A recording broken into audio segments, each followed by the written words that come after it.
told you it was a busy day. It continues now. This is new video out of the Caribbean. Check this out. That's the U.S. Coast Guard seizing another Ghost Fleet tanker. Said to be in the Eastern Caribbean earlier today. DHS saying that it departed Venezuela, suspected of carrying embargoed oil.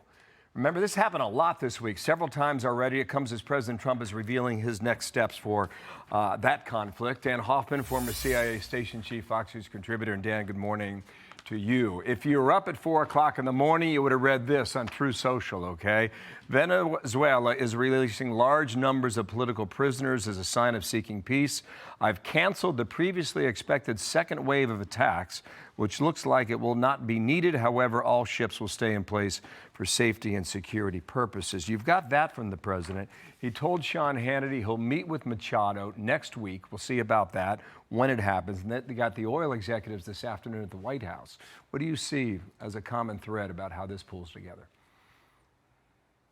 Well, I think, look, Secretary Rubio definitely internalized the lessons of the Iraq War, and the last thing we want to do is repeat those mistakes. So we disbanded the Iraqi army and the Ba'ath Party and created the condition for a Sunni insurgency. We're not doing that in Venezuela.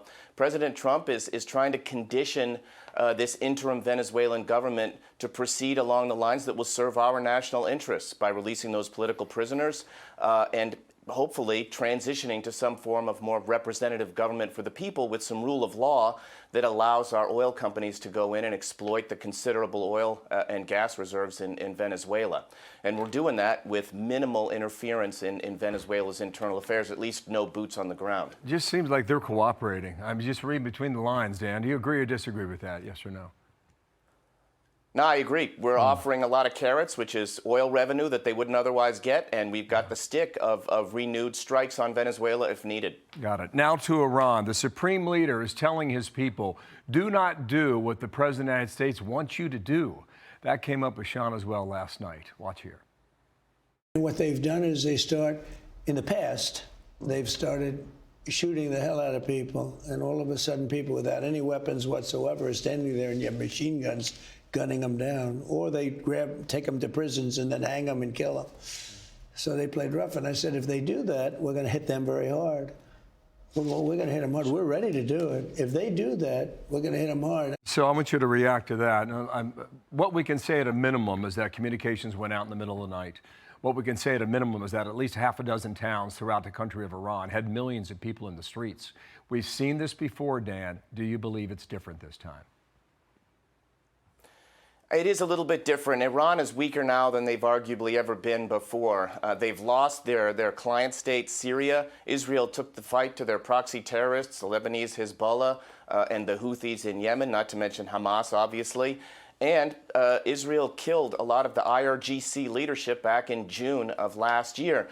Iran's tyrannical government relies on the IRGC to oppress the population, and they don't have the leadership, not just at the top level, but all the way down that they used to have, and that may be making it more difficult for Iran to deal with this crisis. Iran's economy and currency are in free fall. They've got a water shortage through mismanagement.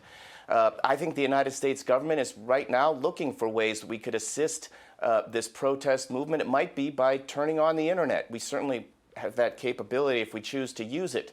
I don't know about any strikes inside Iran. I think that would be risky. But there are probably other things we can do. And this is where a time for Voice of America, when we have our capability to get the word out to those brave Iranians out on the streets, that we support their efforts to bring freedom and democracy to their country. Okay, we will know maybe in about an hour. That seems to be the witching hour there in Iran. 8 o'clock their time, 11 o'clock our time here in the U.S. as to how they go back in the streets and when. Thank you, Dan. Great to see you. Dan Hoffman, thanks. Thank you. Click here to subscribe to the Fox News YouTube page to catch our hottest interviews and most compelling analysis. You won't get it anywhere else.